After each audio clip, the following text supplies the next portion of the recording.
विद्यार्थियों, आप सब कैसे हो? भगवान से प्रार्थना करता हूँ कि आप स्वस्थ और खुश रहें। बच्चों पाठ 11 एक यात्रा यह भी पढ़ाया जा रहा है। बहुत सुंदर कहानी है।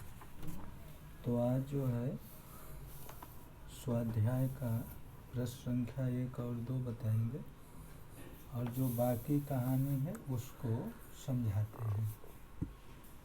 तो यहाँ कोई नौकरी तो रखी नहीं थी, बस ऑटो का दामन थाम लिया और उसी के सहारे चल रहा हूँ। यानी मोहन के भाई जो है, मोहन के भाई और भाभी मोहन को निकाल दिए थे घर से। क्यों निकाल दिए थे? क्योंकि मोहन ने उनकी इच्छा के विरुद्ध शादी किया था। तो मोहन जो है ग्वालियर आ गया।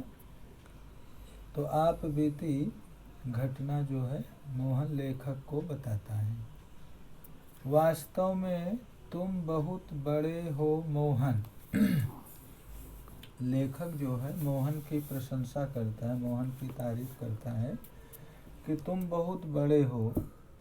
बड़े बड़े लोग तो नारी हित में बड़े बड़े लेक्चर देते हैं, लेख कविताएं लिखते रहते हैं, किंतु अपने व्यवहार में नहीं उतारते। लेखक ने कहा कि लोग लिखते हैं लेकिन व्यवहार में नहीं उतारते, कहते हैं लेकिन करते नहीं हैं। लेकिन तुमने तो बहुत सहज भाव से एक लड़की को दुर्दशाग्रस्त होने से बचा लिया और अपने जीवन के साथ उसे सम्मानपूर्वक लगा लिया। लेखक ने कहा कि आपने जो है एक लड़की की जिंदगी संकट में थी, उसे संकट से उबारा और उसे अपना जीवन साथी बना लिया, सम्मानपूर्वक उसके साथ विवाह कर लिया। बाबूजी, इस कार्य से मुझे भी बहुत संतोष मिला। मैंने तो एक बार उसका उद्धार किया, किंतु वह तो प्रायः मुझे संकटों से उबारती रहती है। मोहन की यह कहानी हम पर छा गई और वह हमारे मन में कितना बड़ा हो गया।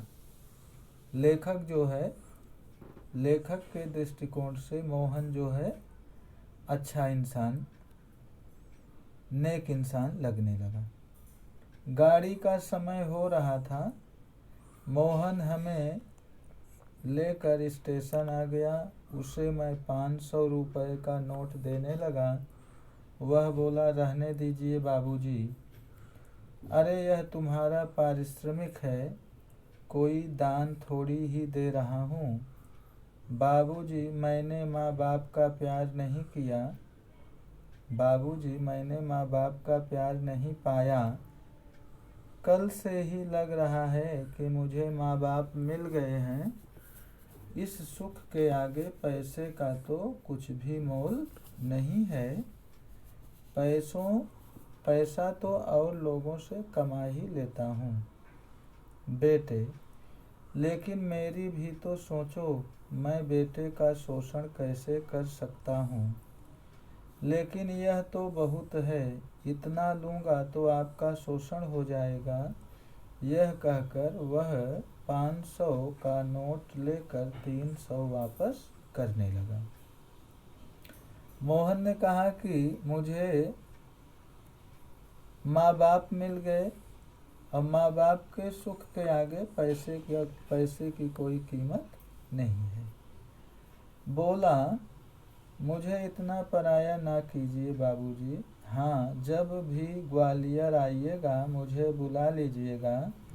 मेरा फ़ोन नंबर तो आपके पास है ही, लेकिन मेरी एक शर्त है। वह क्या बाबूजी?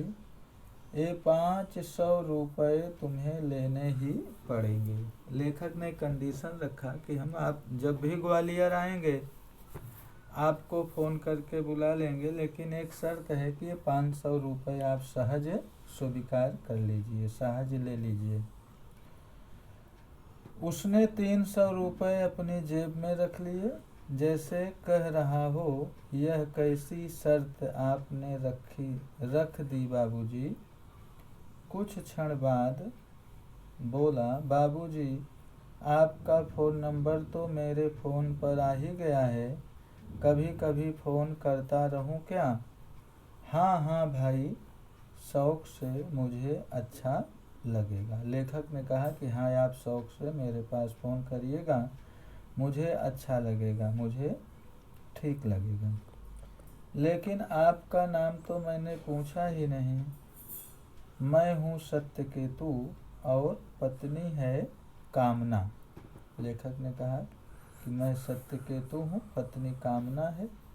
और जब हम स्टेशन के अंदर जाने लगे तब वह आँखें में ना जाने कितना अपनापन लिए हमें निहारता रहा। तो इस प्रकार से कहानी ओवर हुई कि लेखक जो है मोहन को बहुत बड़ा आदमी समझता था। क्यों बड़ा आदमी समझता था? क्योंकि मोहन में इंसानियत थी, लड़की की ज़िंदगी खतरे में थी। उसने जो है लड़की को एक नया जीवन दिया, अपना जीवन साथी बनाया। तो बच्चों, स्वाध्याय में कुल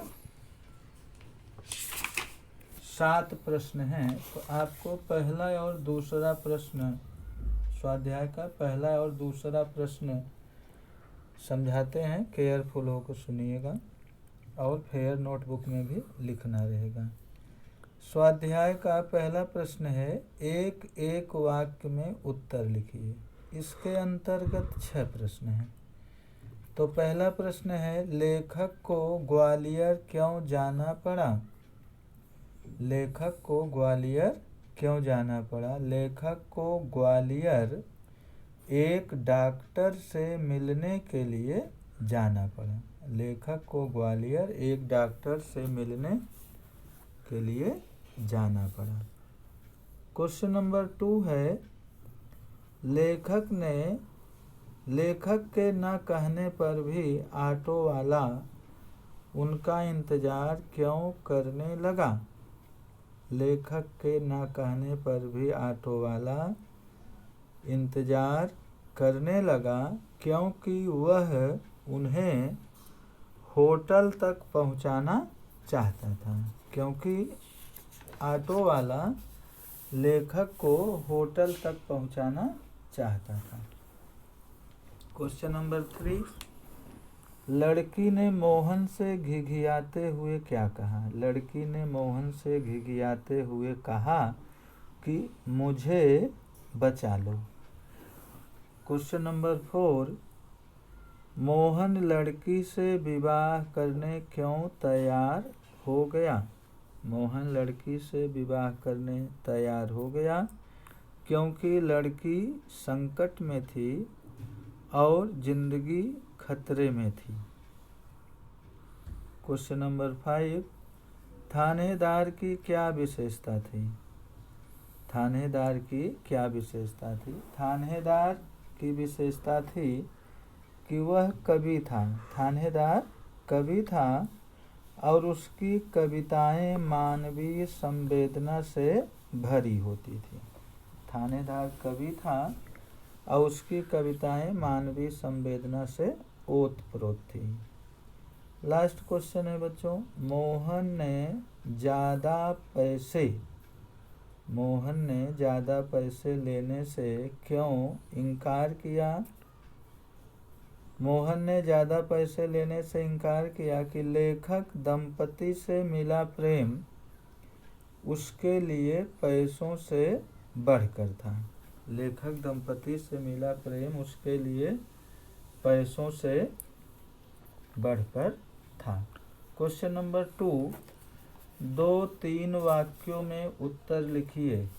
2-3 वाक्यों में उत्तर लिखिए। इसके अंतर्गत 4 प्रश्न दिया है। लेखक ने ऑटो वाले की बात को स्वीकृति क्यों दी? लेखक ने ऑटो वाले की बात को स्वीकृति क्यों दी? इसका उत्तर होगा, लेखक ने ऑटो वाले की जिद और आवाज में एक प्रकार का आकर्षण महसूस किया। लेखक ने ऑटो वाले की जिद, ऑटो वाले की हठ और आवाज में एक प्रकार का आकर्षण महसूस किया। उससे प्रभावित होकर उन्होंने उसके रिक्शा में बैठने की स्वीकृति दी। क्वेश्चन नंबर 2, मोहन की पारिवारिक स्थिति क्या थी? मोहन की पारिवारिक स्थिति क्या थी? तो मोहन का घर आगरा में था। माँ बाप के गुजर जाने के बाद बड़े भाई ने उसकी परवरिश की थी। बड़ा भाई वकील था और शादीशुदा था। मोहन बीए पास करने के बाद नौकरी खोज रहा था। लड़की किस बात के लिए तैयार नहीं थी, क्यों? इसका उत्तर होगा, लड़की के माँ बाप उसे एक अधेड़ के हाथ बेच रहे थे।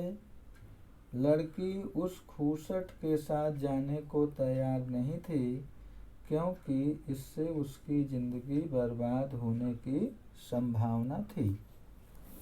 लास्ट क्वेश्चन है, लेखक मोहन को बहुत बड़ा क्यों बताते हैं?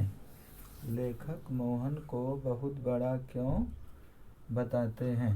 बड़े बड़े लोग नारी हित की बातें करते हैं पर उन्हें व्यवहार में नहीं लाते।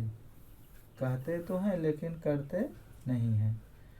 इसके बदले मोहन ने एक लड़की को पत्नी बनाकर उसे दुर्दशाग्रस्त होने से बचा लिया। उसकी जिंदगी नारकी होने वाली थी, उसे बचाया। इसी मानवतापूर्ण साहस के कारण लेखक उसे बहुत बड़ा बताते हैं। तो बच्चों, आज का होमवर्क रहेगा, ये कहानी घर पे एक बार पढ़िएगा और स्वाध्याय का प्रश्न संख्या 1 और प्रश्न संख्या 2 फेयर नोटबुक में लिखना रहेगा। यही होमवर्क रहा। Thank you.